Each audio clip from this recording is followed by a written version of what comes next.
Hello friends, कैसे हैं आप सभी।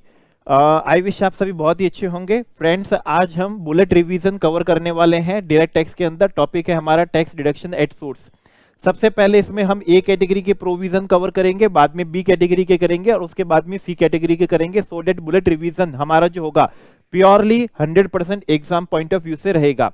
टीडीएस टीसीएस का बुलेट रिवीजन करने के बाद हमारे जो पास्ट एग्जामिनेशन के क्वेश्चन है और आईसीआई के क्वेश्चन है उनका हम बुलेट प्रैक्टिकल कर लेंगे, सो डेट बुलेट रिवीजन और बुलेट प्रैक्टिकल दोनों को करने के बाद में आपके लिए एग्जाम पॉइंट ऑफ व्यू से इस टॉपिक की प्रिपरेशन बहुत अच्छी हो जाएगी। आप ऑलरेडी जानते हैं ये टॉपिक हमारे एग्जाम में हर अटेम्प्ट के अंदर अप्रोक्सीमेट 8 मार्क्स का क्या रखता है, वेटेज रखता है। आइए शुरुआत करते हैं सबसे पहले सेक्शन किससे, 194 ओ से। सेक्शन 194 ए जो फाइनेंस एक्ट 2020 से इंट्रोड्यूस किया गया था 1 अक्टूबर 2020 से। डेट आप ध्यान रखिएगा, डेट है हमारी 1 अक्टूबर 2020।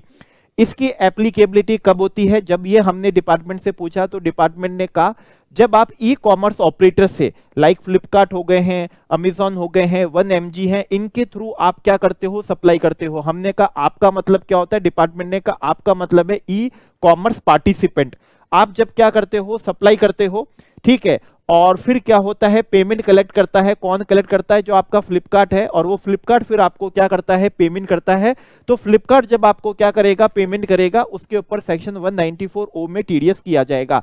इतना सुनने के बाद में हमने डिपार्टमेंट से पूछा यहां पर कि ये जो ई कॉमर्स ऑपरेटर हैं जो हमारा 194 ओ में क्या करेंगे, टीडीएस करेंगे, तो क्या इनका रेसिडेंट होना जरूरी है, या फिर कोई ई कॉमर्स ऑपरेटर मान लीजिए नॉन रेसिडेंट है, यूएसए का भी है, उनके थ्रू हम क्या कर रहे हैं, सप्लाई कर रहे हैं, हम क्या कर रहे हैं, सेल कर रहे हैं, तो वो भी हमारा क्या करेंगे, टीडीएस करेंगे। डिपार्टमेंट ने हमारे क्वेश्चन की प्रशंसा करी और डिपार्टमेंट ने कहा ई कॉमर्स ऑपरेटर चाहे वो आपका रेसिडेंट हो, चाहे वो आपका क्या हो, नॉन रेसिडेंट हो, इस बात से कोई फर्क नहीं पड़ता है।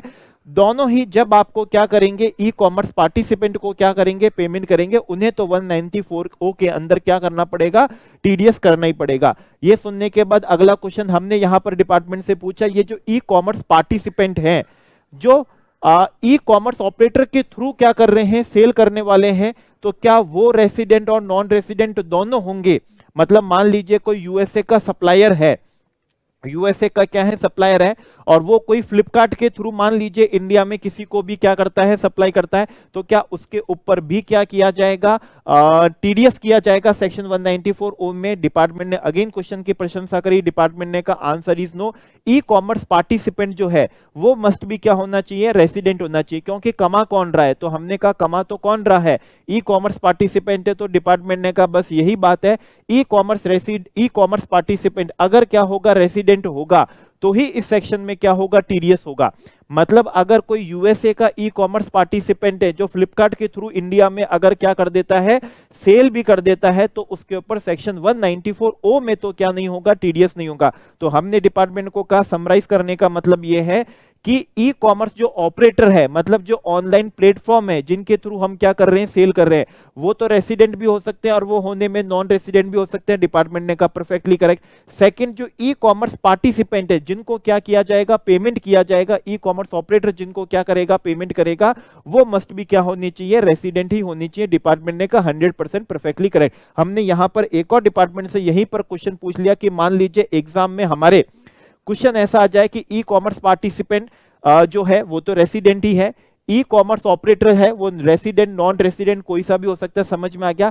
लेकिन जो बायर हैं जिनको क्या किया गया है, सेल की गई है, तो क्या उनका भी रेसिडेंट होना जरूरी है, या फिर वो रेसिडेंट नॉन रेसिडेंट दोनों भी हो सकते हैं। डिपार्टमेंट ने अगेन क्वेश्चन की क्या करी, प्रशंसा करी कि इसका आंसर सुनने के बाद एक परफेक्ट नॉलेज आ जाएगी कि कब ये टीडीएस होने वाला है। तो डिपार्टमेंट ने कहा बायर जो है आपका वो रेसिडेंट भी हो सकता है, बायर आपका नॉन रेसिडेंट भी हो सकता है। ई कॉमर्स आपका ऑपरेटर वो भी रेसिडेंट भी हो सकता है, वो नॉन रेसिडेंट भी हो सकता है। बस ई कॉमर्स जो पार्टिसिपेंट है वो मस्ट भी क्या होने चाहिए, रेसिडेंट ही होने चाहिए। सेल इंडिया में करी हो, इंडिया से बाहर करी हो, कोई फर्क नहीं पड़ता। क्वेश्चन में इस बात पे फोकस मत करिएगा, क्वेश्चन में बस इस बात पे फोकस करिएगा कि आपका जो ई कॉमर्स पार्टिसिपेंट है जो क्या कर रहा है, ई कॉमर्स ऑपरेटर के थ्रू क्या कर रहा है, सेल कर रहा है, वो मस्ट भी क्या होना चाहिए, रेसिडेंट होना चाहिए। बाकी के रेसिडेंशियल स्टेटस पे आप क्या नहीं देंगे, ध्यान देने वाले नहीं है। तो हमने कहा अब हमको पिक्चर क्या हो गई है, क्लियर हो चुकी है। पिक्चर हमको यहाँ पर क्या हो गई, क्लियर हो गई। अब हमने यहाँ पर डिपार्टमेंट से पूछा, बात समझ में आ गई। तो अब ये बताइए कि टीडीएस की यहाँ पर रेट क्या है, ओके और सेकंड कौन से कितने अमाउंट के ऊपर क्या होगा, टीडीएस होगा। क्योंकि बाकी सब सेक्शन में होता है ना, कॉन्ट्रैक्ट में 30,000 है, 1,00,000 है, प्रोफेशनल सर्विस के अंदर भी होता है, सबके अंदर एक लिमिट दी गई है। तो उस तरह से इस सेक्शन की भी हमको क्या जाननी है, लिमिट जाननी है। तो डिपार्टमेंट ने कहा ध्यान से सुनिए, सबसे पहले तो हम आपको यहाँ पर क्या बता देते हैं, रेट बता देते हैं। तो रेट आप याद रखिएगा, रेट आपकी यहां पर क्या रहेगी, 1% रहेगी। तो हमने कहा ये तो याद रखना होगा, अधिकतर सेक्शन में रेट क्या रहती है, 10% रहती है। तो डिपार्टमेंट ने कहा बस ये आपको ध्यान रखना है। और इस बात से भी आपको याद हो जाएगा क्योंकि ये आपकी क्या है, सेल है। तो सेल का अगर हम आपका क्या करने लगे, 10% करने लगे, तो एक रीजनेबल बिलीफ तो आप यही मान सकते हैं कि सेल का 10% तो टोटल इनकम होती है, ठीक है ना। फिर उस इनकम पे क्या बनेगा, टैक्स बनेगा। तो इसलिए हम सेल का 10% यहां पर टीडीएस रेट नहीं कर सकते, इसलिए यहां पर एक रीजनेबल रेट रखी गई है। जो भी आपका पेमेंट ई कॉमर्स ऑपरेटर आपको जो भी क्या करेगा, पेमेंट करेगा, उसके ऊपर 1% वो आपका क्या करेगा, टीडीएस क्या करेगा, वो आपका करेगा। टैक्स डिडक्शन एट क्या करने वाला है, सोर्स करने वाला है। हमने यहां पर बात समझ में आ गई, ओके। अब हमने पूछा कि हमारा दूसरे क्वेश्चन का आंसर कि कितने अमाउंट के ऊपर यहां पर क्या होने वाला है, टीडीएस होने वाला है। तो डिपार्टमेंट ने कहा यहां पर इस तरह की किसी भी तरह की कोई भी क्या नहीं है, मॉनेटरी लिमिट नहीं दी गई है। मतलब जितना भी अमाउंट होगा, मान लीजिए 1,00,000 है तो वो 1,00,000 पे भी करेगा, 50,000 है तो वो क्या करेगा, 50,000 पे भी करेगा। मतलब यहां कोई मॉनेटरी लिमिट नहीं है, यहां पर एवरी अमाउंट पे, ठीक है ना, एवरी अमाउंट पे, हर अमाउंट पे उसको क्या करना पड़ेगा, आपका टीडीएस करना ही पड़ेगा। अब हमने इसमें से एक और क्वेश्चन डिपार्टमेंट से पूछा। हमने क्वेश्चन पूछा डिपार्टमेंट से, मान लीजिए ई कॉमर्स ऑपरेटर हमको नेट पेमेंट करता है, वो उसमें से अपना कमीशन क्या कर लेता है, डिडक्ट कर लेता है। उसके प्लेटफॉर्म को हम क्या कर रहे हैं, यूज कर रहे हैं। तो मान लीजिए उसका जितना भी कमीशन बनता है उसने उसमें से कमीशन लेस कर लिया और रिमेनिंग पेमेंट हमको क्या कर रहा है, वो भेज रहा है। तो अब टीडीएस यहां पर कितने पे होगा, बायर से तो क्या लिया गया था, ग्रॉस अमाउंट लिया गया था, और हमको नेट अमाउंट दिया गया था आफ्टर डिडक्शन ऑफ कौन सा है, कमीशन। तो किस अमाउंट पे होगा, डिपार्टमेंट ने अगेन क्वेश्चन की प्रशंसा करी और डिपार्टमेंट ने हमको यहां पर कहा ग्रॉस अमाउंट पे वो क्या करेंगे, आपका क्या करेंगे, टीडीएस करेंगे। क्योंकि ग्रॉस अमाउंट ही आपकी क्या होती है, सेल होती है, ठीक है। तो कमीशन लेस करने के बाद वाले अमाउंट पे नहीं होगा, ग्रॉस अमाउंट पे ही उनको क्या करना पड़ेगा, टीडीएस करना पड़ेगा। हमने कहा यहां पर एक हमको और अच्छी क्या मिल चुकी है, अंडरस्टैंडिंग मिल चुकी है। अब हमने पूछा एक और क्वेश्चन हम आपसे जानना चाहते हैं, वो ये है यहां पर जो आप टीडीएस करने वाले ई कॉमर्स ऑपरेटर वो कौन से हैं, मतलब जिनके थ्रू हम सेल ऑफ गुड्स कर रहे हैं या फिर जिनके थ्रू हम प्रोविजन ऑफ सर्विस कर रहे हैं, या फिर दोनों को ही आपने यहां पर क्या कर लिया है, कवर कर लिया। तो डिपार्टमेंट ने अगेन क्वेश्चन की तारीफ करी और डिपार्टमेंट ने कहा हमने यहां पर दोनों को कवर करा है। आप उनके प्लेटफॉर्म से सेल ऑफ गुड्स करो, आप उनके प्लेटफॉर्म से प्रोविजन ऑफ क्या करो, सर्विस करो, डजंट मैटर है। वो जो भी ग्रॉस अमाउंट होगा उस ग्रॉस अमाउंट पे वो आपका 1% का क्या करने वाले हैं, टीडीएस करने वाले हैं। हमने कहा चलो ये और हमको अच्छी से क्या मिल चुकी है, अंडरस्टैंडिंग मिल गई।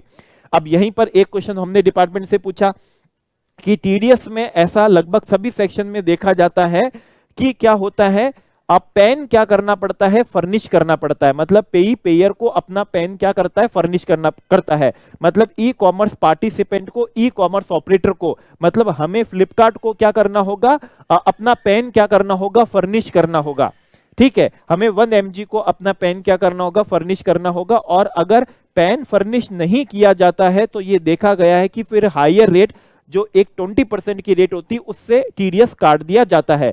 अब मेरा सवाल यहां पर यह है कि जब यहां पर नॉर्मल रेट कितनी है, 1% है, और अगर कोई ई कॉमर्स पार्टिसिपेंट मान लीजिए फ्लिपकार्ट को 1 mg को, जोमेटो को अपनी क्या नहीं करता है, पेन फर्निश नहीं करता है, तो क्या यहां पर भी 1% की से सीधा 20% से टीडीएस काट दिया जाएगा। डिपार्टमेंट ने अगेन क्वेश्चन की तारीफ करी कि आपका प्रेजेंस ऑफ माइंड बहुत अच्छा है कि इंस्टेड 1% की जगह 20% नहीं होगा। यहां पर अगर कोई ई कॉमर्स पार्टिसिपेंट अपना पैन या आधार नंबर, आधार भी फर्निश किया जा सकता है या पैन या आधार दोनों में से कुछ भी फर्निश नहीं करता है, तो जो ई कॉमर्स ऑपरेटर 1 mg है, ये फ्लिपकार्ट जो एग्जांपल ले रहे हैं, वो 1% की जगह फिर आपका 5% की रेट से टीडीएस करेगा। बढ़िया क्वेश्चन है। यहाँ 20% नहीं होगा, एक का 20%, मतलब सीधा हम आपका एक का क्या नहीं कर देंगे, 20% नहीं करने वाले हैं, ठीक है ना। हम आपका यहां पर सीधा 20 गुना नहीं करेंगे, 1% की जगह कितना हो जाएगा, 5% कर दिया जाएगा।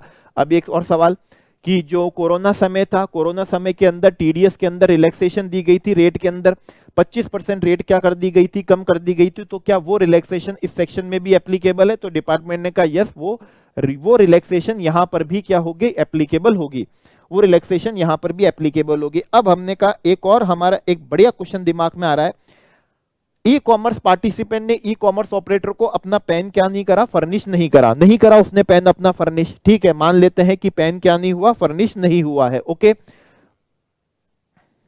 यस, तो हमने पैन ही फर्निश नहीं करा फ्लिपकार्ट को, तो आपने कहा वो 1% की जगह 5% हो जाएंगे। अब मेरा यहां पर कहना है ये जो 5% हो जाएगा, क्या इसके पर भी कोरोना वाली जो रेट का रिलैक्सेशन था, क्या वो यहां पर भी एप्लीकेबल हो जाएगा? जैसे नॉर्मल रेट पे 25% रेट क्या हो जाती है, रिड्यूस हो जाती है, 1% का 0.75 हो जाता है, तो क्या यहां पर 5% में भी 25% क्या कर दिया जाएगा, यहां पर रिड्यूस कर दिया जाएगा? डिपार्टमेंट ने अगेन क्वेश्चन की आउटस्टैंडिंग क्या करी, तारीफ करी, बहुत शानदार आपका प्रेजेंस ऑफ माइंड है।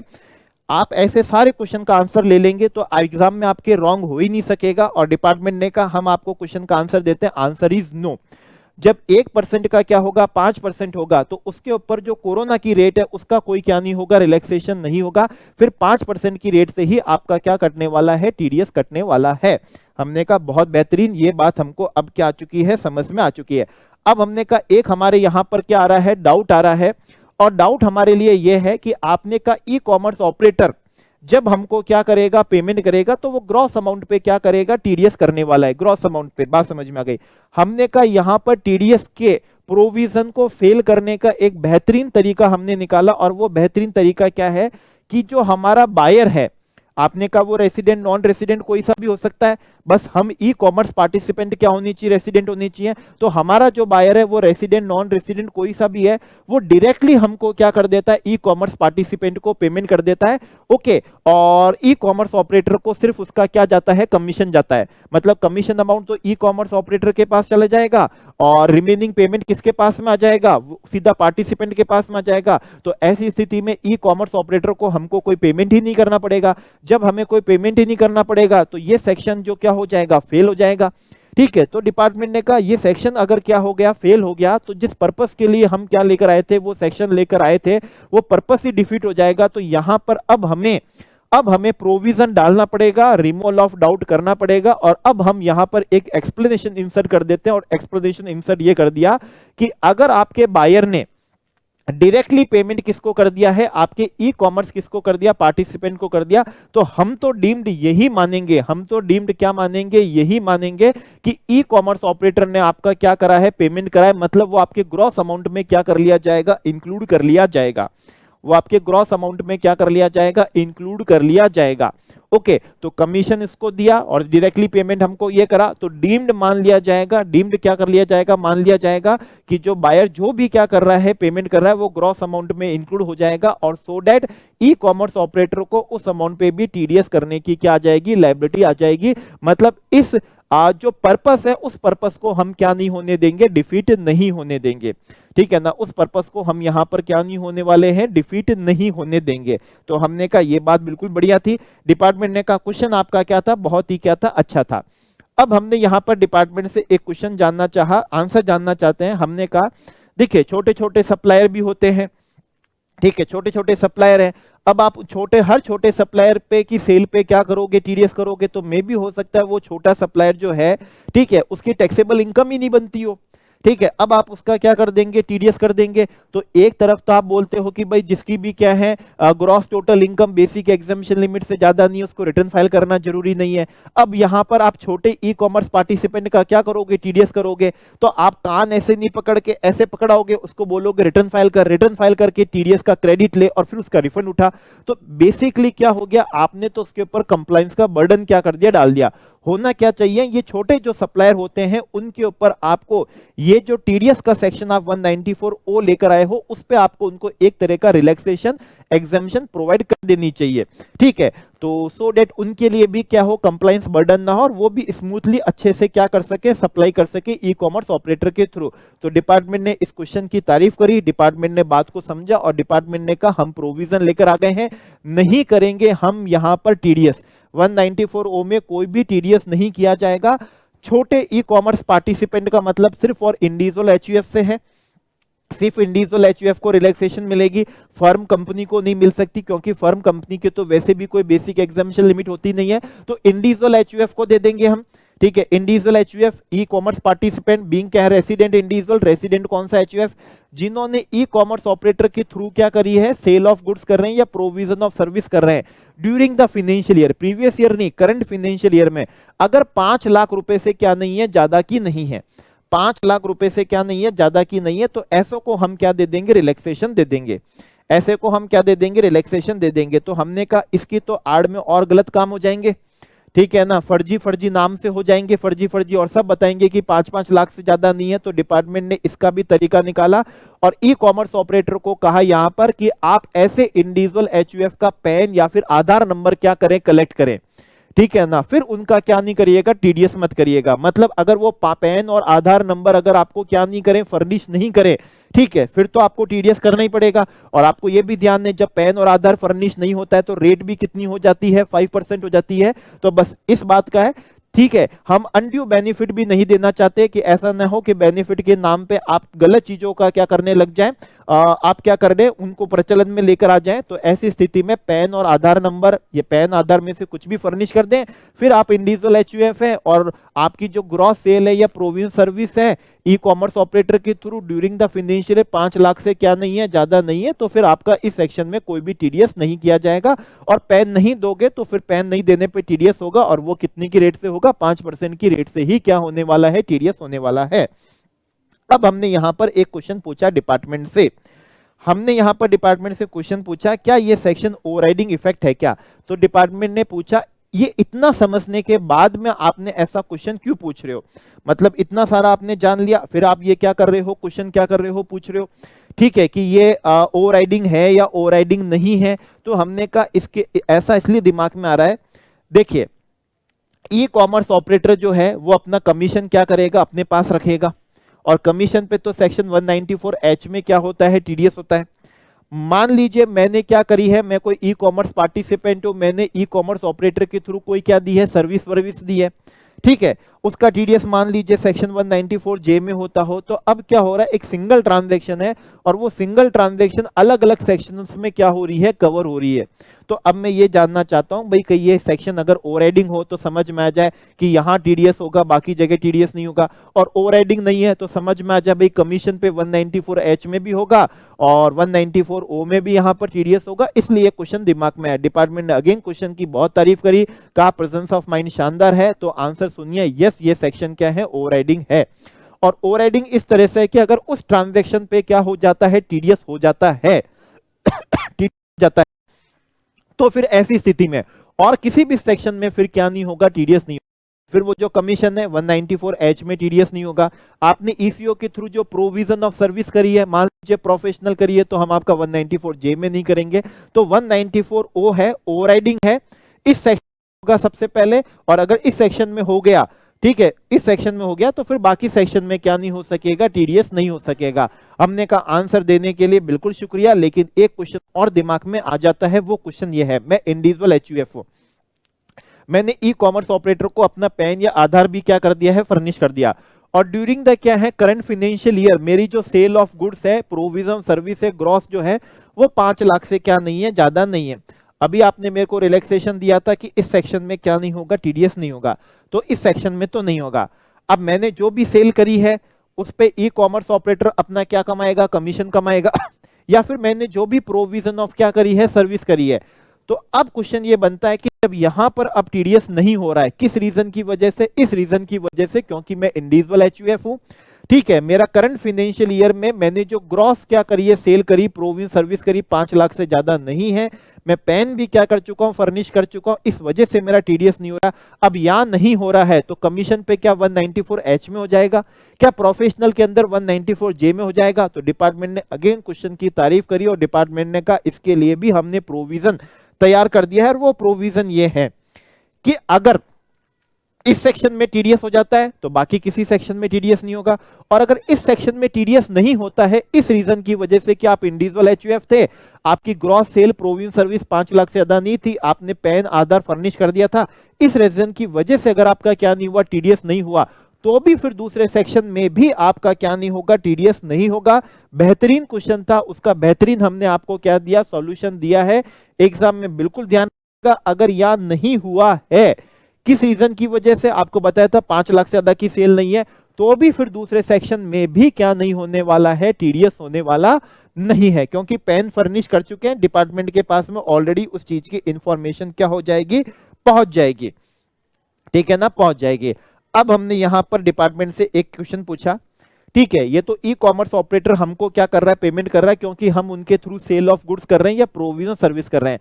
मान लीजिए हम अगर उनको क्या करें, पेमेंट करें, एक तो कमीशन का पेमेंट है वो नहीं, मान लीजिए उनके प्लेटफॉर्म से कुछ हम क्या करते हैं, एडवर्टीजमेंट करते हैं, डिजिटल क्या करते हैं, मार्केटिंग करते हैं, होस्टिंग करते हैं एडवर्टीजमेंट की, या फिर वो हमसे लिस्टिंग चार्जेस लेते हैं, तो हम उनको क्या कर रहे हैं, पेमेंट कर रहे हैं, हम उनको क्या कर रहे हैं, पेमेंट कर रहे हैं।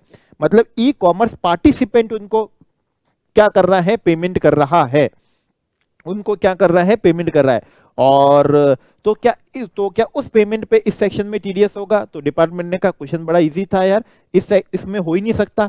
यहां तो कब होता है, जब ई कॉमर्स ऑपरेटर किसको दे रहा हो, आपको दे रहा हो, मतलब आपने उनके थ्रू सेल ऑफ गुड्स या प्रोविजन सर्विस करी है, ठीक है ना, किसको, बायर को, तो इस सेक्शन में आते हो। अगर आप उनको कोई पेमेंट कर रहे हो कि हमको आपके यहाँ पर प्लेटफॉर्म पे लिस्ट कर दो, इसके चार्जेस हैं, या फिर आपके प्लेटफॉर्म पे एडवर्टीजमेंट कर दें, तो इस वजह से आप उनको पेमेंट कर रहे हो, तो वो जो पेमेंट है, ठीक है, वो ट्रांजैक्शन इस सेक्शन में क्या नहीं होती है, कवर ही नहीं होती है, ठीक है ना, वो कवर नहीं होती, क्योंकि वो किसी भी तरीके से सेल ऑफ गुड्स और प्रोविजन ऑफ सर्विस से क्या नहीं है, रिलेटेड नहीं है। तो डिपार्टमेंट को हमने कहा हमारा एक और कंफ्यूजन आपने यहां पर क्या कर दिया है, दूर कर दिया, हमारा कंफ्यूजन दूर कर दिया। हमने कहा एक और क्वेश्चन दिमाग में आ रहा है, आप कह रहे हो कि उनके प्लेटफॉर्म से प्रोविजन ऑफ क्या कर रहे हो, सर्विस कर रहे हो। तो मान लीजिए मैं चार्टेड अकाउंटेंट हूं, ठीक है ना, मैं अपनी कुछ कंसल्टेंसी क्या दे रहा हूं, सर्विस दे रहा हूं, प्रोफेशनल सर्विस है। अब कंफ्यूजन हुआ कि 194 जे लगेगा या 194 ओ लगेगा, ठीक है ना, मैं कोई मेडिकल क्या दे रहा हूं, सर्विस दे रहा हूं, मेडिकल कंसल्टेंसी दे रहा हूं, ठीक है, क्वेश्चन क्या हो गया, राइज हो गया, ओके। और मैं कुछ लीगल क्या दे रहा हूं, सर्विस दे रहा हूं, ठीक है। तो क्वेश्चन मेरा यह है कि मान लीजिए मैं कोई प्रोफेशनल सर्विस दे रहा हूं, तो 194 जे में टीडीएस होगा या 194 ओ में टीडीएस होगा। मैं कोई टेक्निकल सर्विस दे रहा हूं तो 194 जे में फॉल होऊंगा या 194 ओ में फॉल होऊंगा। तो डिपार्टमेंट ने क्वेश्चन की तारीफ करी और डिपार्टमेंट ने कहा ये ओवरराइडिंग सेक्शन था। यहां प्रोविजन ऑफ सर्विस का मतलब उसके अंदर टेक्निकल और प्रोफेशनल दोनों इंक्लूड है। टीडीएस आपका 194 किस में होगा, ओ में होगा, और जब उस ट्रांजैक्शन 194 ओ में टीडीएस हो जाएगा तो अगेन टीडीएस फिर 194 जे में नहीं बनेगा, ठीक है ना, नहीं बनेगा। मतलब यहां प्रोविजन ऑफ सर्विस का मतलब प्रोफेशनल भी हो सकती है, होने में वो कौन सी हो सकती है, टेक्निकल भी हो सकती है, ठीक है। हमने डिपार्टमेंट से क्वेश्चन एक पूछा कि मान लीजिए मैं सेलर ऑफ क्या हूं, मैं सेलर हूं, मैं सेलर ऑफ क्या हूं, गुड्स हूं, मैं प्रोवाइडर ऑफ क्या हूं, सर्विस हूं। मैं तो खुद की ही वेबसाइट से किसी दूसरे के प्लेटफॉर्म को यूज नहीं करते हुए खुद का ही क्या बना के, वेबसाइट बना के, ठीक है ना, ई कॉमर्स ऑपरेटर खुद की ही वेबसाइट बना के और अपनी ही वेबसाइट से अपना ही माल क्या करता हूं, बेचता हूं। तो क्या उस केस में ये सेक्शन एप्लीकेबल हो सकेगा? डिपार्टमेंट ने का आंसर इज नो, ठीक है, क्योंकि इस केस में खुद ही ई कॉमर्स ऑपरेटर और खुद ही ई कॉमर्स क्या हो, पार्टिसिपेंट होता है। ऐसा तो हो नहीं सकता कि खुद ही अपने आप को पेमेंट करे, खुद ही अपने आप का क्या काटो, टीडीएस काटो। तो ये तो ऑब्वियसली बात है कि अगर ओन वेबसाइट से, ओन प्लेटफॉर्म से अगर आप सेल ऑफ गुड्स या प्रोविजन ऑफ सर्विस करते हो तो सेक्शन 194 ओ की एप्लीकेबिलिटी यहां पर होनी ही नहीं है। तो हमने कहा अब हमको और कोई क्वेश्चन क्या नहीं आ रहा है, दिमाग में नहीं आ रहा है। तो डिपार्टमेंट ने कहा बस यही आपका सेक्शन कौन सा था, 194 ओ था, जिसमें आपने सारे क्वेश्चन हमसे पूछ लिए और उसके बेहतरीन हमने आपको यहां पर क्या दे दिए, सॉल्यूशन। यस, तो अब अगला सेक्शन का हम बुलेट रिवीजन करते हैं। अगला सेक्शन है, सेक्शन कौन सा है, 194 एन है, जो फाइनेंस एक्ट 2019 से इंट्रोड्यूस हुआ था, उसके बाद में 2020 के अंदर इसमें क्या हुआ था, अमेंडमेंट हुआ था। हमने डिपार्टमेंट से पूछा ये सेक्शन में क्या खास बात है, डिपार्टमेंट ने कहा ये सेक्शन बड़ा ही खास है। ये सेक्शन में क्या होता है, जब आप अपने बैंक अकाउंट से पैसा क्या करते हो, विड्रॉ करते हो। हम एक ओवरव्यू दे देते हैं आपको। अगर आपने एक साल में 1 करोड़ से ज्यादा का क्या कर लिया है, विड्रॉल कर लिया है, तो फिर उसके ऊपर हम यहां पर क्या लगा देंगे, टीडीएस लगा देंगे, हम यहां पर टीडीएस लगाएंगे। तो अब हमने यहीं पर डिपार्टमेंट से क्वेश्चन पूछा कि देखिए टीडीएस होता है बेसिकली किस पे, इनकम पे। आप किसी को कॉन्ट्रैक्ट का पेमेंट कर रहे हो तो वो पेई की इनकम है, प्रोफेशनल फी का पेमेंट कर रहे हो तो वो पेई की इनकम है। अभी ई कॉमर्स ऑपरेटर ने ई कॉमर्स पार्टिसिपेंट को क्या करा, पेमेंट करा, वो उसकी इनकम है। रेंट का पेमेंट कर रहे हो, पेई की वो क्या है, इनकम है। तो बेसिकली सैलरी का कर रहे हो, विनिंग का कर रहे हो, इंटरेस्ट का कर रहे हो, डिविडेंड का कर रहे हो, तो ये सभी पेई की इनकम होता है। लेकिन कोई व्यक्ति अपने ही खाते से पैसा क्या करता है, विड्रॉ करता है, तो वो उसकी इनकम थोड़ी ना होता है। खुद का पैसा खुद विड्रॉ करना कभी इनकम नहीं होता। और अब आप उसके ऊपर यहां पर क्या कर रहे हैं, टीडीएस कर रहे हैं। डिपार्टमेंट ने तारीफ करी, डिपार्टमेंट ने कहा प्रेजेंस ऑफ माइंड बढ़िया है, लेकिन आंसर इज यस, भले ही विड्रॉ जो कर रहे हैं वो आपकी क्या नहीं है, इनकम नहीं है, फिर भी यहां पर क्या होने वाला है, टीडीएस होने वाला है। तो हमने कहा इसका मतलब यहां पर पर्पस कुछ मॉनिटरिंग क्या है, पर्पस है। ठीक है, डिपार्टमेंट ने कहा एग्जैक्टली। हमने कहा इसी से एक सवाल और बनता है। आपने कहा है जो भी टीडीएस होता है, ठीक है ना, जो भी टीडीएस होता है वो तो पेई की क्या होता है, पेई की इनकम ही है, ठीक है ना, पेई की इनकम है। जैसे कि मान लीजिए किसी को 2 लाख रुपए का पेमेंट करा, 10% टीडीएस कटा, तो उसको 1,80,000 दिए और 20,000 क्या हुआ, टीडीएस। तो 20,000 जो टीडीएस है वो भी तो उसकी क्या था, इनकम ही था। अब इसी कॉन्सेप्ट पे एक क्वेश्चन ये बनता है कि अगर मान लीजिए कोई व्यक्ति 1 करोड़ से ज्यादा अपने ही खाते से विड्रॉ करता है, आप उसके ऊपर यहां पर टीडीएस करोगे और बोलते हो टीडीएस तो वो उसकी इनकम होता है। तो अभी तो आपने कहा इनकम नहीं है, ये इनकम नहीं है, फिर भी टीडीएस हो रहा है। और अब टीडीएस कट गया, और टीडीएस तो बेसिकली क्या होता है, पेई की इनकम होता है। तो बड़ा सा कंफ्यूजिंग टाइप यहां पर हो रहा है। डिपार्टमेंट ने कहा कंफ्यूजिंग नहीं होने देंगे, लेकिन प्रेजेंस ऑफ माइंड बेहतरीन है। इसके लिए बहुत अच्छी बात हम आपको बताते हैं, यस ये बात सही है कि जो भी टीडीएस डिडक्ट होता है वो पेई की क्या होता है, इनकम ही होती है। ठीक है, पेई की इनकम में से ही डिडक्ट होता है, तो टीडीएस पेई की इनकम ही होती है। लेकिन ये सेक्शन बिल्कुल 100% इस बात का एक्सेप्शन है कि यहां पर विड्रॉल के ऊपर जो टीडीएस कटा है वो आपकी क्या नहीं होगा, इनकम नहीं होगा, वो आपकी क्या नहीं है, इनकम का पार्ट नहीं बनेगा। इसी पे से क्वेश्चन पूछा, ठीक है इनकम का पार्ट नहीं बनेगा, रीजनेबल बात है, लेकिन उस टीडीएस का हमको क्रेडिट तो मिल सकेगा। डिपार्टमेंट ने कहा एग्जैक्टली, आपको यहां पर उसका बिल्कुल क्या मिल सकेगा, क्रेडिट मिल सकेगा। ठीक है, आप रिटर्न के अंदर क्रेडिट ले सकेंगे, और जो टीडीएस डिडक्ट हुआ है वो आपकी क्या नहीं होगा, इनकम भी नहीं होगा। हमने कहा ये बात अब फाइन है। अब हम यहां पर प्रोविजन सीखना चाहते हैं कि बेसिकली कहां से विड्रॉ करा, कौन से खाते से करा, सेविंग खाते से करा, करंट अकाउंट से करा, कौन सी बैंक से करा, कोऑपरेटिव बैंक से करा, पोस्ट ऑफिस से करा, कहां से विड्रॉ करा, कितना विड्रॉ करा, किस रेट से टीडीएस होगा, किस अमाउंट के ऊपर, ये सारी बातें जानने की है।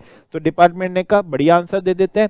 जैसे कि बैंकिंग कंपनी है जिसपे बैंकिंग रेगुलेशन एक्ट एप्लीकेबल होता है, हमने यहां पर ये क्वेश्चन पूछ लिया, भाई कोई फॉरेन बैंक है जिसकी इंडिया में ब्रांच है, ठीक है, तो उसके ऊपर ये प्रोविजन एप्लीकेबल होगा। डिपार्टमेंट ने कहा आंसर इज यस, क्योंकि फॉरेन बैंक की जो इंडिया में ब्रांच होती है उसके ऊपर भी बैंकिंग रेगुलेशन एक्ट एप्लीकेबल होता है, तो वहां से भी अगर आप विड्रॉ करोगे तो ये सेक्शन क्या होगा, एप्लीकेबल होगा। कोऑपरेटिव सोसाइटी है जो बैंकिंग का बिजनेस कर रही हो, वहां के खाते से करोगे तो भी होगा।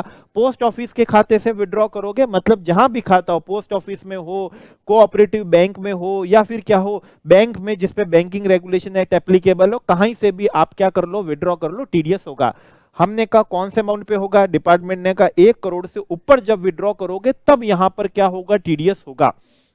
हमने कहा ये सेक्शन किसके लिए है, 1 करोड़ बहुत बड़ी लिमिट है, तो क्या ये सेक्शन सिर्फ और सिर्फ कंपनी के लिए है या फिर फर्म के लिए है। तो डिपार्टमेंट ने कहा क्वेश्चन बढ़िया है, कंफ्यूजन दूर कर लीजिए।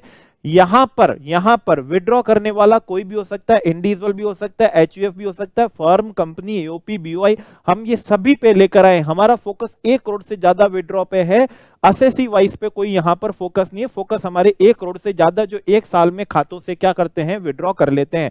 हमने कहा अगर ऐसा ही ये सेक्शन है, ऐसा ही सेक्शन है, तो ऐसी स्थिति में इस सेक्शन को फेल करने के लिए मैं क्या करूंगा, अलग अलग खातों से क्या कर लूंगा, विड्रॉ कर लूंगा। तो डिपार्टमेंट ने कहा ऐसा भी नहीं होने देंगे, हमें मालूम था इस सेक्शन को आप डिफीट करने के लिए जरूर यही करोगे, तो हम डिपार्टमेंट ने कहा नहीं होने देंगे। हम 1 और मोर अकाउंट से मतलब एग्रीगेट करेंगे, हम क्या करेंगे, एग्रीगेट करेंगे।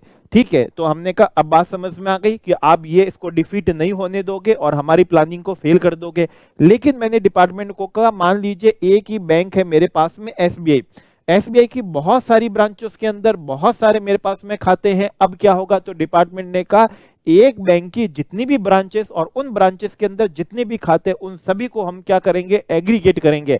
क्योंकि आपको मालूम है ना, ये तो सॉफ्टवेयर से इंटरलिंक होते हैं, तो ये पता करना तो बिल्कुल भी मुश्किल है ही नहीं कि इस पैन से उस पर्टिकुलर बैंक की जितनी भी ब्रांचेस है उसके अंदर उस पैन से जितने भी खाते हैं उससे एक साल में कितना विड्रॉ हुआ है, कुछ खास बात नहीं है, सॉफ्टवेयर डिटेक्ट कर लेगा, तो हम यहां पर एग्रीगेट कर लेंगे। मैंने कहा ये सॉफ्टवेयर तो बैंक वाइज होता है, ठीक है, इंटर बैंक थोड़ी ना होता है कि एसबीआई और पीएनबी का हो। तो मान लीजिए मेरा एसबीआई में भी क्या है, खाते हैं, और पीएनबी की बहुत सारी ब्रांचेस में भी बहुत सारे क्या है, खाते हैं। अब कैसे एग्रीगेट करोगे? डिपार्टमेंट ने अगेन क्वेश्चन की तारीफ करी कि ये तो प्रैक्टिकली पॉसिबल नहीं है, तो हम बैंक वाइज क्या कर सकेंगे, एग्रीगेट कर सकेंगे, ठीक है, बैंक वाइज कर सकेंगे। हम पीएनबी और एसबीआई को हम क्या नहीं कर सकते, एग्रीगेट नहीं कर सकते। हमने कहा अब बात ये समझ में आ चुकी है।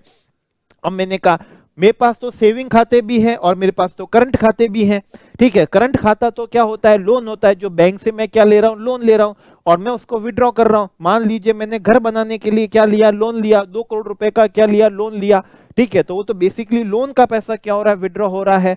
तो डिपार्टमेंट ने कहा अगेन क्वेश्चन की तारीफ करी, बढ़िया प्रेजेंस ऑफ माइंड है, सॉल्यूशन सुनो, ठीक है ना। पर्पस क्या है, खुद का पैसा था, लोन का पैसा था, आपका जमा कराया वही पैसा था, या बैंक ने आपको लोन दिया, करंट अकाउंट है, ओवरड्राफ्ट है, डजंट मैटर है, डजंट मैटर। 1 करोड़ से ज्यादा विड्रॉ हो रहा है कैश, उसके ऊपर हम क्या करेंगे, यहां पर टीडीएस करने वाले हैं। हमने कहा बात समझ में आ गई। इसका मतलब तो लोन वाले पे भी क्या हो जाएगा, टीडीएस हो जाएगा, करंट खाते पे भी आप क्या कर दोगे, टीडीएस कर दोगे। डिपार्टमेंट ने कहा एग्जैक्टली हम यहां पर करने वाले हैं, करने वाले हैं।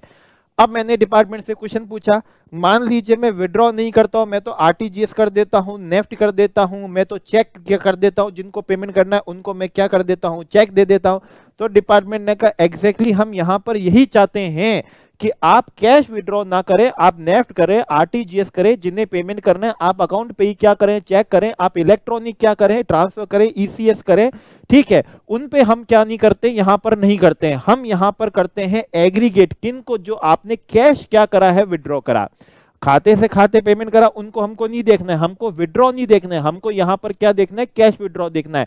डिपार्टमेंट ने हमारी यहां पर तारीफ करी, हमने भी कहा बहुत अच्छा, कंफ्यूजन दूर कर दिया, विड्रॉल का नहीं कैश विड्रॉल का हम यहां पर क्या करने वाले हैं, एग्रीगेट करने वाले हैं, और 1 करोड़ से ऊपर होगा तो यहां पर टीडीएस हो जाएगा। अब हमने कहा अगली बात ये बनती कि किस रेट से करने वाले हो, सब सेक्शंस के अंदर रेट होती है, सब सेक्शंस के अंदर रेट होती है, तो मैक्सिमम सेक्शन में 10% रेट होती है, कहीं पर 5% रेट होती है। लेकिन इस बात का बिल्कुल यहां पर ध्यान रखना कि ये जो हम विड्रॉ कर रहे हैं ये कोई हमारी इनकम नहीं है, ठीक है ना, इनकम नहीं है। तो रेट डिसाइड करते समय इस बात का बिल्कुल ध्यान रखना कि ऐसा नहीं कि 10% कर दो, ठीक है, 10% कर दो तो मालूम पड़ा कि मैं अपना ही पैसा क्या कर रहा हूं, विड्रॉ कर रहा हूं, और अपने ही पैसे पे 10% क्या कट गया, टीडीएस कट गया, ठीक है। डिपार्टमेंट ने कहा बिल्कुल इस बात का ध्यान रखेंगे, तो इस सेक्शन में रेट 10% भी नहीं करेंगे, इस सेक्शन में हम आपकी रेट 5% भी नहीं करेंगे, इस सेक्शन में हम आपकी रेट यहां पर क्या रखेंगे, 2%, 1% भी नहीं होगी, ठीक है, 1% नहीं, रेट यहां पर क्या रहेगी, आपकी 2% रहेगी, ठीक है ना, 2% रहेगी।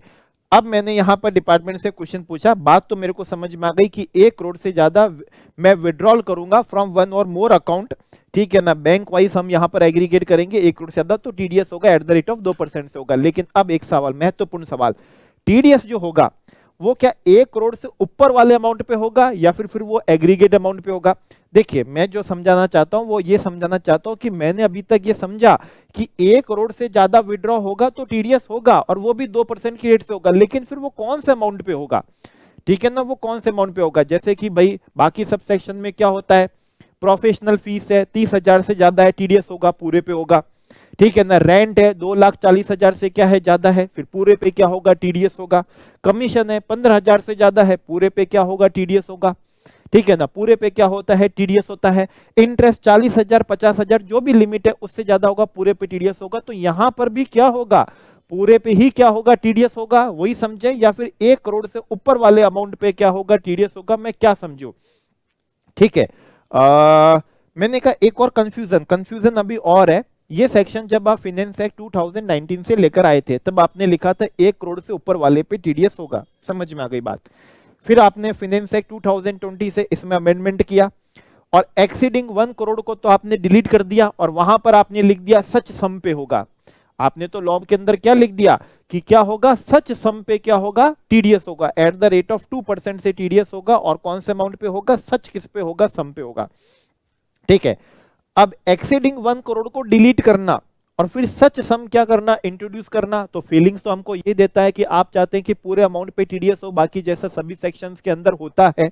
मेरी तो पूरी प्रॉब्लम सुनिए और मेरा देखिए कि मैं क्या सोच रहा हूं, मेरे दिमाग में क्या चल रहा है। ठीक है, डिपार्टमेंट ने कहा सारी बातें सुन रहे, मैंने कहा भाई आपने एक्सीडिंग 1 करोड़ था पहले अर्लियर, आपने उसको डिलीट करा, ओमिट करा, डिलीट करा, उसकी जगह आपने लिखा सच सम।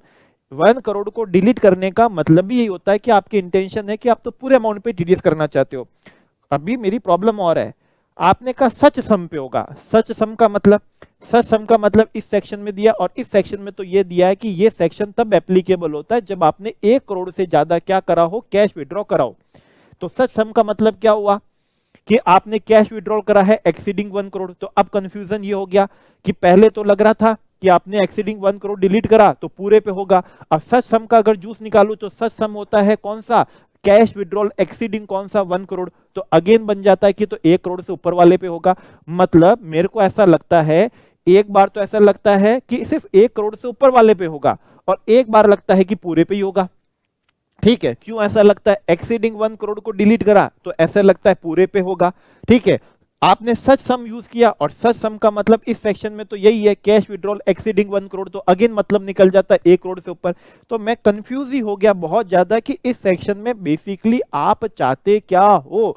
डिपार्टमेंट ने कहा आउटस्टैंडिंग जूस निकला है, बहुत ही शानदार आपने प्रेजेंस ऑफ माइंड निकाला, बहुत शानदार इंटरप्रेट करा कि क्या डिलीट करा है, क्या वर्ड इंट्रोड्यूस करा, उच्च सच सम का भी आपने जूस निकाला कि सच सम का मतलब इस सेक्शन में तो यही था, कैश विड्रॉल एक्सीडिंग 1 करोड़। बहुत शानदार, बहुत शानदार। लेकिन डिपार्टमेंट ने कहा यहां पर जिस पर्पस के लिए आप हमसे क्वेश्चन पूछ रहे हो और जिस पर्पस के लिए हम आपको सॉल्यूशन दे रहे हैं, वो पर्पस है आपका एग्जाम। और आईसीएआई ने ऑलरेडी लास्ट अटेम्प्ट के अंदर जब ये क्वेश्चन दिया था तो उसका सॉल्यूशन उन्होंने सजेस्टेड सॉल्यूशन में 1 करोड़ से ऊपर वाले पे क्या करा था, टीडीएस करा था।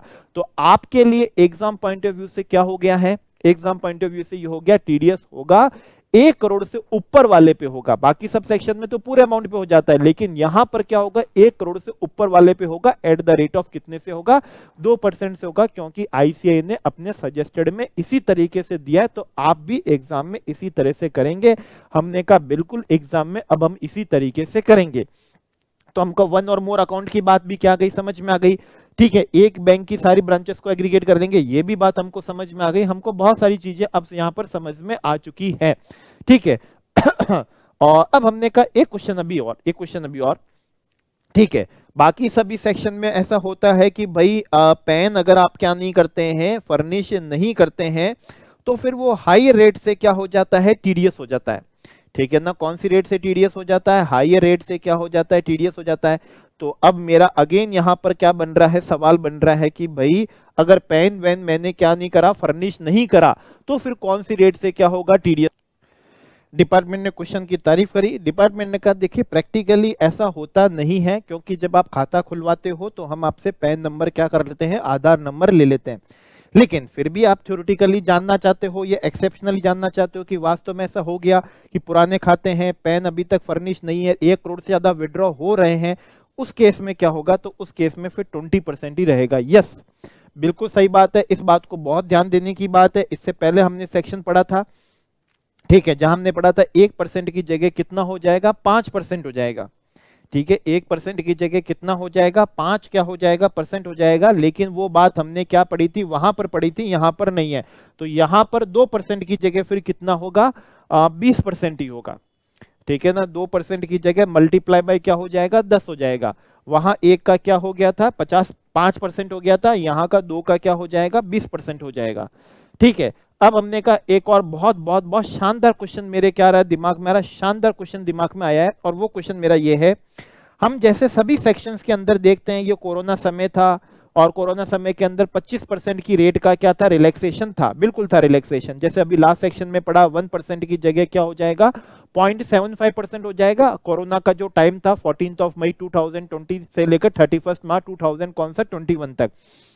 अब मेरा सवाल, शानदार सवाल मेरा यहां पर यह है, मैंने क्या करा, बैंक से क्या करा है, विड्रॉ करा है 1 करोड़ से ज्यादा, क्या करा है, विड्रॉ करा है, 2% की रेट है। अब यहां पर मेरे को इस सेक्शन में कोरोना का रिलैक्सेशन मिलेगा या कोरोना का रिलैक्सेशन नहीं मिलेगा। मतलब वो जो 2% की रेट है, ठीक है ना, 2% की रेट है, क्या उसके अंदर मेरे को 25% का रिलैक्सेशन मेरे को मिलेगा या 25% का मेरे को रिलैक्सेशन नहीं मिलेगा।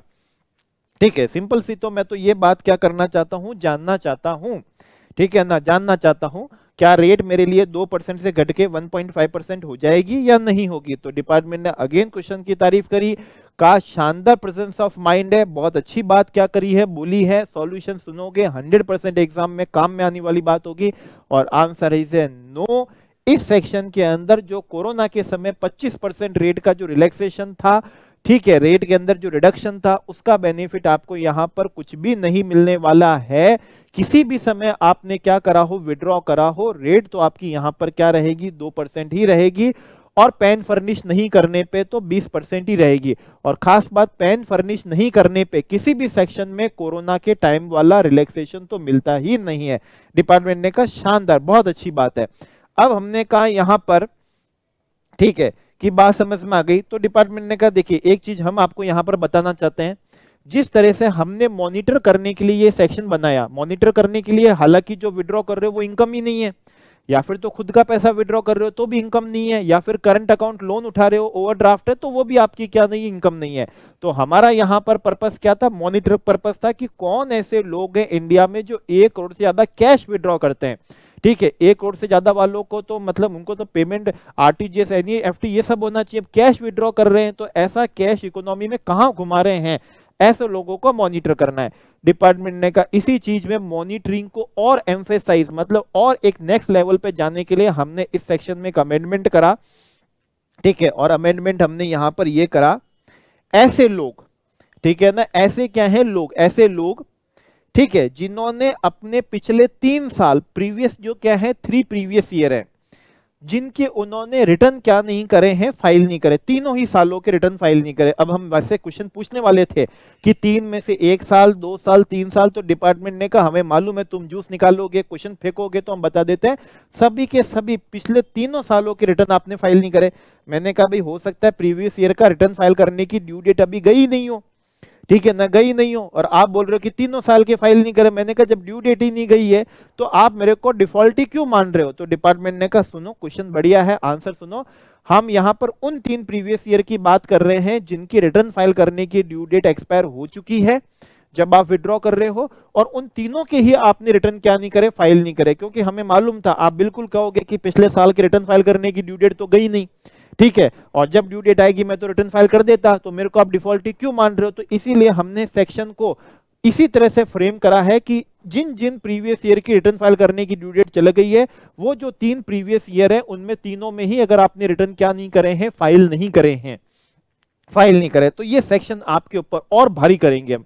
भारी क्या करेंगे, वैसे ही पहले भारी था लेकिन वो कम भारी था, क्या था, 1 करोड़ से ऊपर वाले के, मतलब वो तो एक्सट्रीम ही क्या हो गई थी, लिमिट हो गई थी। बहुत ही कम लोग होते हैं जो 1 करोड़ से ज्यादा कैश क्या कर रहे हो, विड्रॉ कर रहे हो। भाई कैश निकाल के करेगा कैसा, ठीक है ना, ऐसा कैश निकाल के करेगा क्या, किसको देना था, इसलिए हमने उस पर टीडीएस करा। अब ऐसे लोग जो तीनों सालों के रिटर्न क्या नहीं कर रहे हैं, फाइल नहीं कर रहे, ऊपर से इतना पैसा भी क्या कर रहे हैं, विड्रॉ कर रहे हैं, इतना पैसा विड्रॉ करना और रिटर्न भी फाइल नहीं होना, मतलब रिटर्न फाइल नहीं होना, मतलब आप बता रहे हो आपकी टैक्सेबल इनकम नहीं है, टैक्सेबल इनकम है नहीं, लेकिन खाते से इतना पैसा क्या हो रहा है, विड्रॉ हो रहा है, वो भी कैश। तो बहुत बहुत ही बहुत ही बहुत ही कंफ्यूजिंग हो आप, तो बहुत ही कंफ्यूजिंग, और कंफ्यूजिंग क्या हो आप, तो बड़े क्या हो, सस्पेक्टेबल हो, बहुत ही सस्पेक्ट आपके ऊपर क्या कर रहा है, जा रहा है। तो ऐसी स्थिति में अब हम आपके ऊपर और स्ट्रिक्ट करेंगे, 1 करोड़ भी नहीं, 20 लाख से ऊपर भी विड्रॉ करोगे टीडीएस हो जाएगा 2%, और 1 करोड़ से ऊपर करते तो 5 हो जाएगा उसके ऊपर। मतलब 20 लाख से ऊपर वाले अमाउंट पे तो क्या करेंगे, 2 करेंगे 1 करोड़ तक, और 1 करोड़ से ज्यादा विड्रॉ होगा तो उसके ऊपर फिर क्या हो जाएगा, 5% हो जाएगा। 5% कौन से, जिनके रिटर्न फाइल करने की ड्यू डेट जो 139(1) से होती है वो एक्सपायर हो चुकी है, ठीक है, जिन जिन जो हमारे लेटेस्ट 3 प्रीसीडिंग प्रीवियस ईयर है उनकी, और उनमें तीनों के ही रिटर्न आपने क्या नहीं करे, फाइल नहीं करे, ऐसे लोग, वो इंडिविजुअल हो कोई भी हो, ठीक है ना, उनकी हम यहां पर क्या कर रहे हैं, बात कर रहे हैं। तो उनको तो और लपेटे में बड़े, वो तो बहुत भयंकर सस्पेक्ट वाले हैं, उनको तो हम वो तो हमको फूटी आंख नहीं सुहाएंगे। क्या करेंगे, 20 लाख से ऊपर तो 2% कर देंगे, मतलब लिमिट घटा देंगे, बहुत लिमिट घटा देंगे, 80% लिमिट घटा देंगे, 1 करोड़ का 20 लाख कर देंगे, और 1 करोड़ से ऊपर तो फिर उनपे क्या कर देंगे, 5% की रेट से क्या करने वाले हैं, इस सेक्शन में हम टीडीएस करने वाले हैं। हमने कहा बात बहुत अच्छे से रीजनेबली समझ में आ रही है।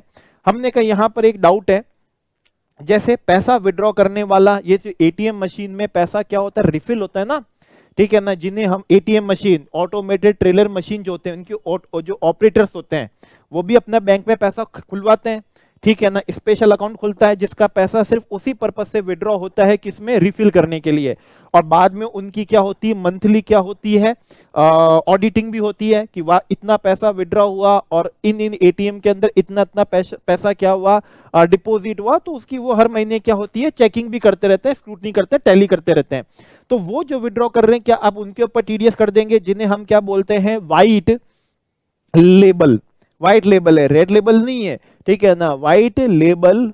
और एटीएम मतलब ऑटोमेटेड टेलर मशीन ऑपरेटर है, तो वो विड्रॉ कर रहे, उनके ऊपर करोगे, ठीक है ना। एक क्वेश्चन तो ये दिमाग में आया, तो डिपार्टमेंट ने का क्वेश्चन दिमाग में आया है, तो एक रीजनेबल होगी बात, नहीं करेंगे ये लो, रिलैक्सेशन नहीं करेंगे। हमने कहा एक और आया, देखो किसानों की इनकम तो हमारे इनकम टैक्स में सेक्शन 10 क्लॉज 1 से एग्जेम्प्ट करी है, ठीक है ना। किसानों की इनकम कैसे होती, खेती होती है, खेतों से फसल होती है, फसल को वो मंडियों में बेचते हैं, लेकिन आपको तो मालूम है वो खुद तो बेच नहीं पाते हैं, वो मिडिल मैन के थ्रू बेचते हैं, ठीक है ना, कमीशन एजेंट के थ्रू बेचते हैं। जो हमारे मंडियों के अंदर स्टेट की जो एग्रीकल्चर प्रोड्यूस मार्केटिंग कमेटी होती है, ठीक है ना, उनके जो कौन होते हैं, मिडिल मैन होते हैं, कमीशन एजेंट जो होते हैं, ठीक है ना, उनके थ्रू बेचते हैं। अब मेरा सवाल ये है, वो जो मिडिल मैन है वो किसानों को क्या करेंगे, पेमेंट करेंगे, उनकी फसल खरीदेंगे, उनको क्या करेंगे, पेमेंट करेंगे, पेमेंट करेंगे। वो जिनको क्या करेंगे, पेमेंट करेंगे, उनकी इनकम तो क्या है, एग्जेम्प्ट है।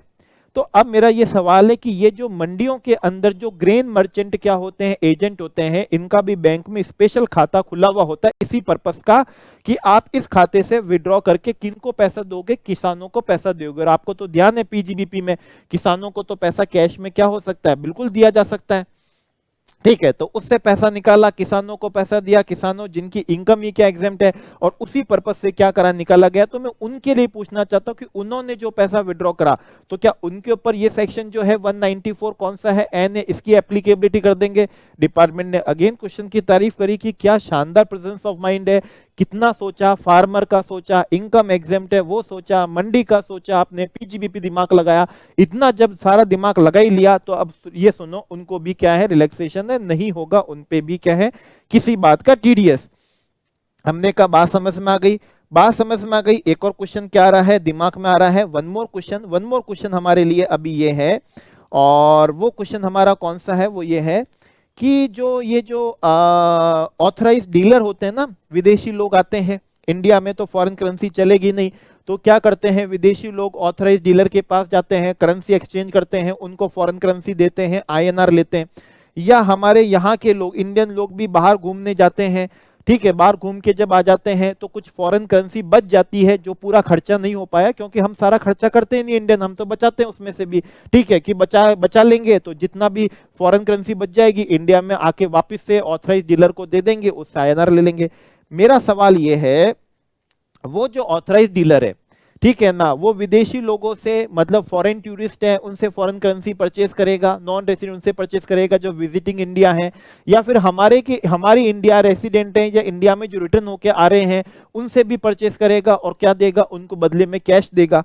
तो वो भी कैश देने के लिए खाते से तो पैसा विड्रॉ करेगा, उसका भी एक स्पेशली क्या होता है, सेपरेट बैंक अकाउंट होता है, जो सिर्फ इसी पर्पस के लिए होता है कि आप उस कैश पैसे से निकाल के आप फॉरेन करेंसी को परचेज करने में उपयोग में लोगे, ठीक है। तो अब मेरा ये सवाल है कि जो ये ऑथराइज्ड क्या हैं, ये जो ऑथराइज क्या होते हैं, डीलर होते हैं, एजेंट जो होते हैं, क्या उनके ऊपर, ठीक है, उनका तो 1 करोड़ विड्रॉल होना ही है, और वो तो कैश ही विड्रॉल होगा, क्योंकि उनको देना भी तो आगे कैश ही है, तो उनका तो विड्रॉल भी कैश होना ही होना है। आप चाहते हो कैश विड्रॉल ना हो, लेकिन इन केसेस में तो कैश होगा, जैसे मंडियों में किसानों को देना है तो कैश होगा, उसी तरह से यहां पर भी कैश होगा। तो क्या इनको भी आप रिलैक्सेशन दोगे? डिपार्टमेंट ने कहा सारा फ्रेमवर्क ही इस तरह से तैयार कर लेते हो कि आपको खुद को ही मालूम है कि एग्जेम्पशन रिलैक्सेशन मिलना ही है, ऑथराइज डीलर को क्या होगी, रिलैक्सेशन होगी। मंडियों के जो क्या होते हैं, कमीशन एजेंट होते हैं, ट्रेडर होते हैं, मंडी मतलब एग्रीकल्चर प्रोड्यूस मार्केटिंग क्या होती है, कमिटी होती है, सेपरेट क्या होता है, अकाउंट होता है, पेन वेन सब फर्निश होता है, सब कुछ प्रॉपर होता है, उन पे भी नहीं होगा। White label, automated teller machine operator होते हैं, उनके ऊपर भी नहीं होने वाला है। साथ ही साथ ठीक है ना, अगर बैंक क्या कर रहा है, विड्रॉ कर रहा है, सरकार है, तो ऑब्वियसली बात है, देखो आपके तो फीलिंग आई जाती है सरकार पे, बैंक पे, ठीक है ना, ये प्रोविजन क्या नहीं करते, एप्लीकेबल नहीं करते, या बैंक के बिजनेस कॉरेस्पॉन्डेंट है उन पे भी ये सेक्शन क्या नहीं होता है, एप्लीकेबल नहीं किया जाता है। तो हमने कहा बात समझ में आ गई है। डिपार्टमेंट ने को और कोई क्वेश्चन पूछ लीजिए। हमने कहा क्वेश्चन तो ये है, जैसे मान लीजिए मैं विड्रॉ कर रहा हूं पैसा, 1 करोड़ से ज्यादा क्या कर रहा हूं, विड्रॉ कर रहा हूं, बड़ा सस्पेक्ट वाला केस हूं, इतना पैसा कैश में विड्रॉ कर रहा हूं।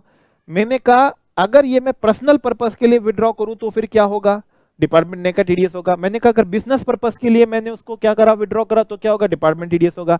मैंने कहा दोनों केस में टीडीएस होगा, डिपार्टमेंट ने कहा दोनों केस में होगा। हम ये नहीं देख रहे कि आपने किस पर्पस से करा है, वो तो हम बाद में देख लेंगे, ठीक है, अभी टीडीएस काट लेंगे, बाद में बुला लेंगे, देख लेंगे कि क्या हुआ, लेकिन काटेंगे तो क्या है, दोनों पे टीडीएस। मैंने कहा मैं तो इंडिया का रेसिडेंट ही नहीं हूं, मैं तो क्या हूं, नॉन रेसिडेंट हूं, डिपार्टमेंट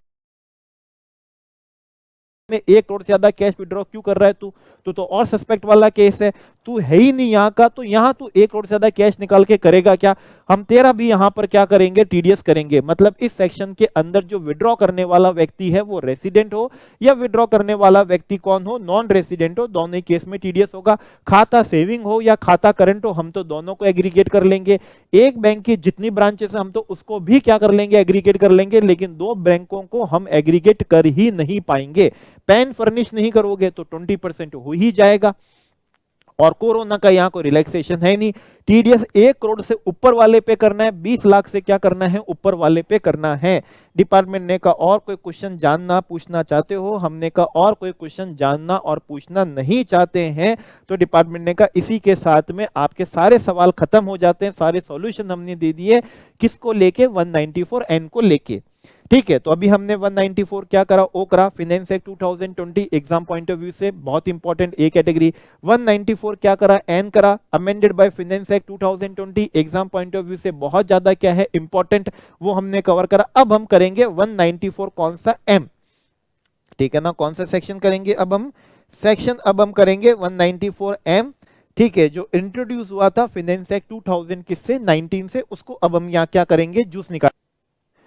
यस, तो अब हम कवर करने वाले हैं सेक्शन कौन सा है, 194M। डिपार्टमेंट से हमारा पहला क्वेश्चन है, ये 194M इंसर्ट क्यों किया गया, इसके पीछे क्या लॉजिक है, क्यों आया है टीडीएस।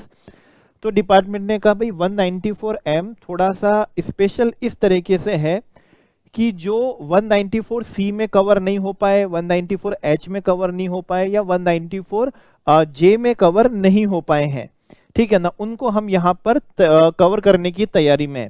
हमने कहा बस क्या यही 3 सेक्शन है, या फिर और किसी दूसरे सेक्शन में भी जैसे कि नहीं हो पाए 194I में, तो यहाँ कवर करें। डिपार्टमेंट ने कहा no no no no, contract commission, commission भी कौन सा वाला, 194H वाला, कोई इंश्योरेंस कमीशन भी नहीं, और 194J वाले। हमने कहा 194J, बिल्कुल बात समझ में आई।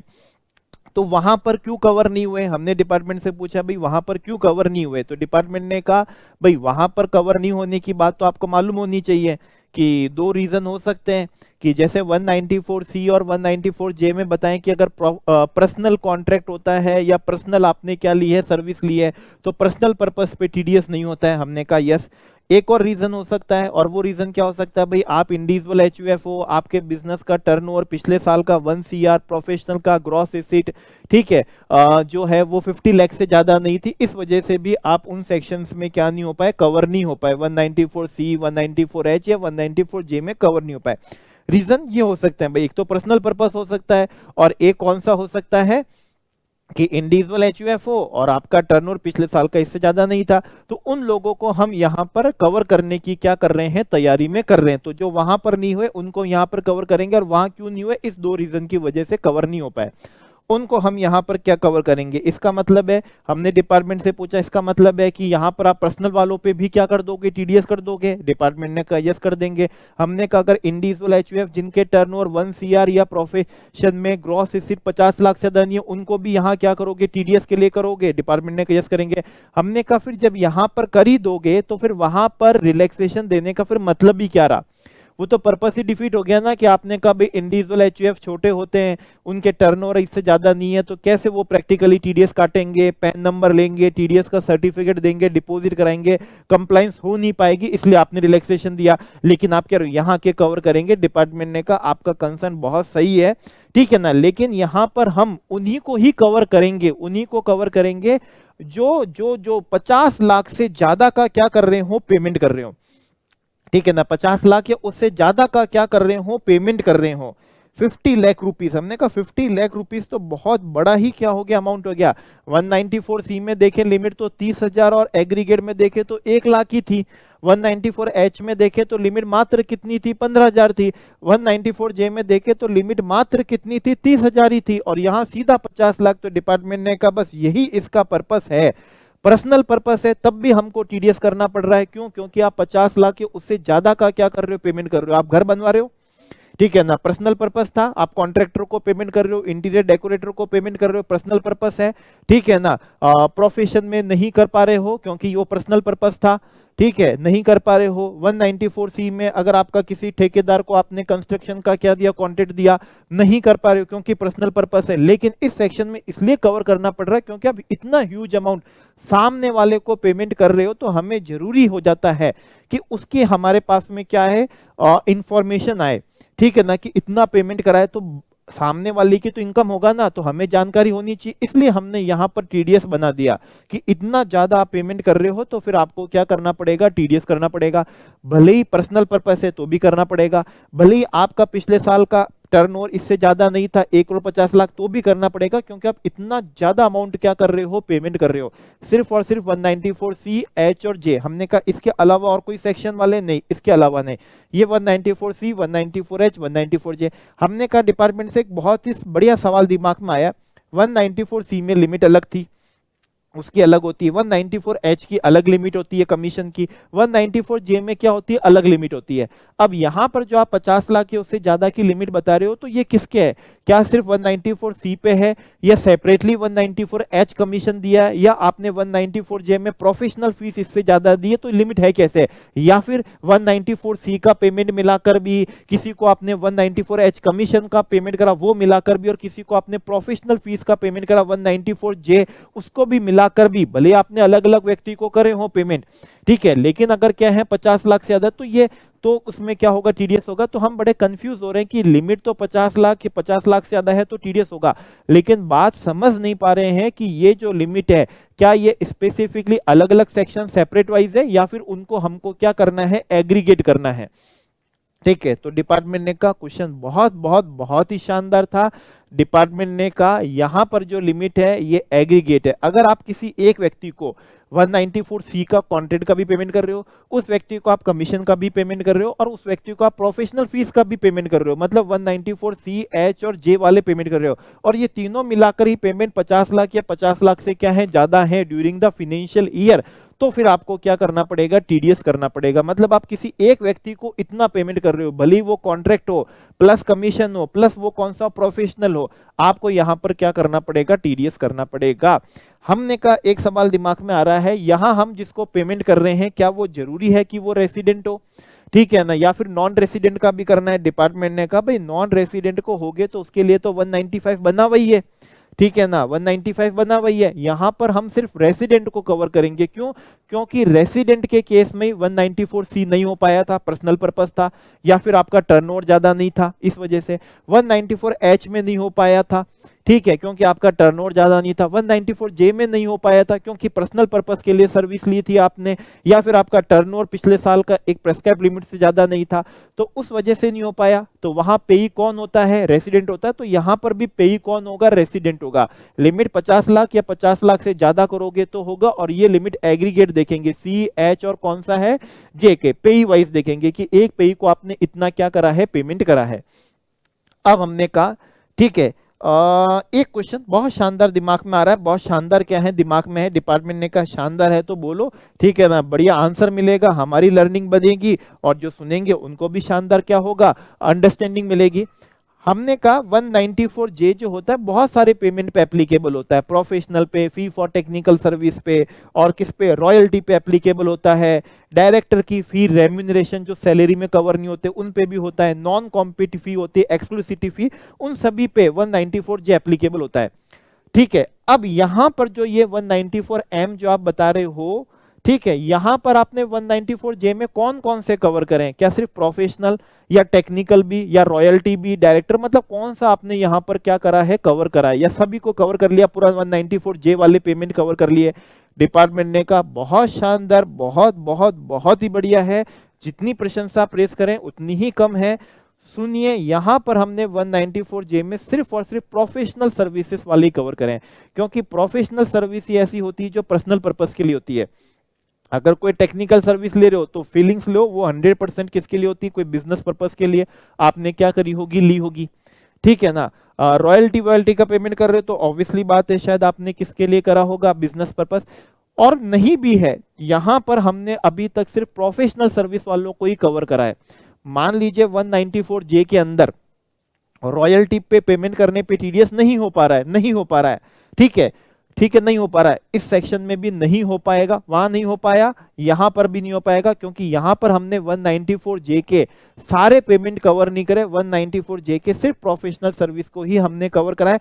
डिपार्टमेंट ने का क्वेश्चन बहुत बहुत बहुत ही क्या था, बढ़िया था, आपका बहुत शानदार क्वेश्चन था, ठीक है ना, कि भी आप इंडिविजुअल एचयूएफ हो, आपके पिछले साल का टर्नओवर 1 CR या 50 लाख से ज्यादा नहीं है, आपने किसी को रॉयल्टी का, किसी रेसिडेंट पे को रॉयल्टी का क्या करा है, पेमेंट करा है, अब आप 194J में क्या नहीं कर पाओगे, टीडीएस नहीं कर पाओगे, तो इसका मतलब नहीं कि यहां के कर दोगे, क्योंकि अभी तक एट प्रेजेंट हमने इस सेक्शन में, ये जो सेक्शन लाए इसमें हमने 194J में सिर्फ प्रोफेशनल वालों को कवर करा, वो टेक्निकल सर्विस, रॉयल्टी, जो अदर पेमेंट जो सेक्शन में होते हैं उनको हमने यहां कवर नहीं करा है। 194H कमीशन का होता है, ठीक है ना, उसमें वैसे भी इंश्योरेंस कमीशन क्या नहीं होता, कवर नहीं होता है, तो यहां पर हमने 50 लाख या उससे ज्यादा का पेमेंट कर रहे हो, टीडीएस करेंगे, रेसिडेंट पे होना चाहिए। अब यहां पर सवाल हुआ रेट क्या है, भाई रेट क्या है। अब जैसे कि कॉन्ट्रैक्ट में तो रेट 1 और 2% थी, ठीक है, और कमीशन के अंदर रेट 5% थी, और 194J में 10% थी, मतलब ये जो तीन सेक्शन जो है, इन तीनों सेक्शन में रेट अलग अलग थी, तो मतलब 10% भी थी, तो एक जगह कितनी थी, 1 और 2% भी थी, और बीच वाले में रेट 5 भी थी। तो डिपार्टमेंट ने कहा बस यही तरीके से आपने क्वेश्चन पूछा, इसी तरीके से बता देते हैं, 10 वाली भी नहीं लेंगे, 1 और 2 वाली भी नहीं लेंगे, जो बीच की रेट है ना 194H में जो 5 वाली थी, बस वही रेट बीच वाली कर देते हैं, एक्सट्रीम हायर भी नहीं करनी 10 वाली, लोअर भी नहीं करनी 1 और 2 वाली, 5% वाली क्या कर लेते हैं, यहां पर रेट कर देंगे, और कोरोना के टाइम पे आपको 25% का वैसे ही क्या मिल जाएगा, रिलैक्सेशन मिल जाएगा। लेकिन हाँ, अगर 50 लाख से कम का पेमेंट है तो ऑब्वियसली बात है इस सेक्शन में क्या नहीं होगा, टीडीएस नहीं होगा, टीडीएस नहीं होगा।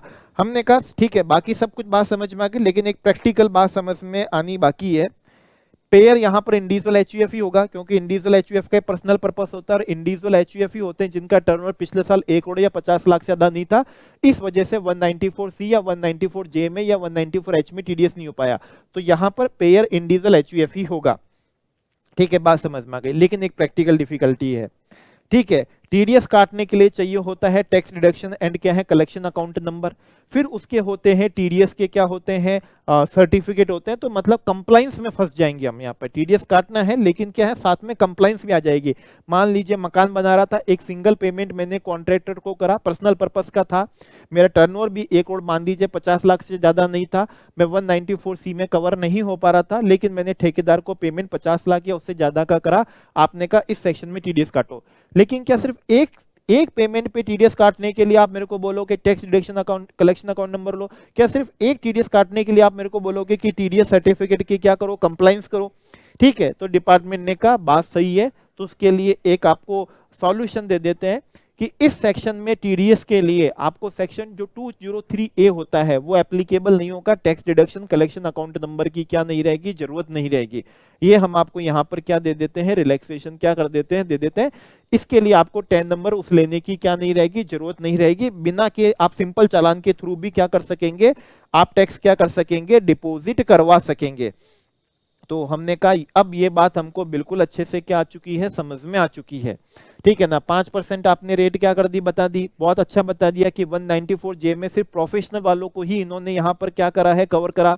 ये सेक्शन उन दोनों इंडिविजुअल एचयूएफ पे लग जाएगा जिन्होंने पर्सनल पर्पस के लिए ली थी, इस वजह से उनका टीडीएस 194C या 194J पे नहीं हो पाया, या फिर वो इंडिविजुअल एचयूएफ भी कवर हो जाएंगे जिनका पिछले साल का टर्नओवर 1,50,00,000 से ज्यादा नहीं था, इस वजह से 194C या 194H या 194J में क्या नहीं हो पाए, कवर नहीं हो पाए, ठीक है ना। इसलिए यहां पर कवर करेंगे, लेकिन तभी कवर करेंगे जब 50 लाख या उससे ज्यादा का पेमेंट कराओ एक व्यक्ति को। अब वो 194C plus 194H plus 194J में प्रोफेशनल वाला कराओ, तीनों का करा हो 50 लाख या उससे ज्यादा, 5% की टीडीएस की क्या होगी, रेट होगी, और tax deduction collection account number मतलब 10 नंबर की जरूरत नहीं रहेगी। तो यहां पर हमने पूरा जूस निकाल लिया। और कोई क्वेश्चन हमारे यहां पर दिमाग में आ नहीं रहा था, पेई रेसिडेंट ही होना चाहिए, वो बहुत सिंपल सी बात थी, तो वो सारी बातों का जूस निकल गया, और कोई क्वेश्चन है नहीं। तो इस तरह से अभी हमने 194M, N और O, MNO, ये हमने तीनों के बहुत सारे क्वेश्चन बना के, सभी एंगल से क्वेश्चन बना बना के उसके हमने सॉल्यूशन डिपार्टमेंट से जान लिए, जो इतने सॉल्यूशन जान लिए कि हमारे एग्जाम पॉइंट ऑफ व्यू से अब इनमें से किसी भी तरह का क्वेश्चन बने हमारे लिए अब वो क्या नहीं रहना चाहिए, टफ नहीं रहना चाहिए।